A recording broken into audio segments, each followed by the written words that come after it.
ஸ்ரீமதே ராமானுஜாய நமக.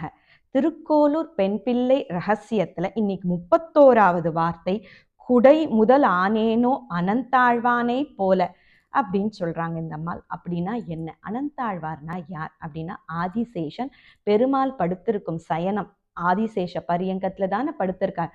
அந்த அனந்தாழ்வானை தான் இங்க சொல்றாங்க.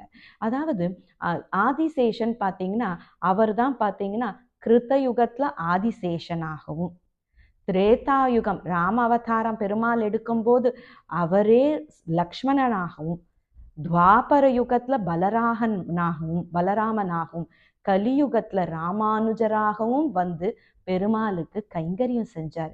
இதை தான் ஆழ்வார் தம் பாசுரத்துல சொல்லியிருப்பாரு. சென்றால் குடையாம், இருந்தால் சிங்காசனமாம், நின்றால் மரவடியாம், நீள்கடலுள் என்றும் புனையாம், மணிவிளக்காம், பூம்பட்டாம், புல்கும் அணையாம், திருமார்க்கு அரவு. அதாவது பெருமாள் போகும்போது எல்லாமாக இருக்கக்கூடியவராம்.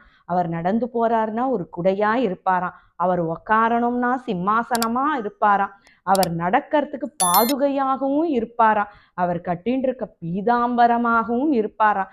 அனைத்துமாக இருந்து பெருமாளுக்கு நான் சேவை செய்தேனோ அனந்தாழ்வானை போலன்னு சொல்லி முடிச்சிருக்காங்க திருக்கோளூர் அம்மாள்.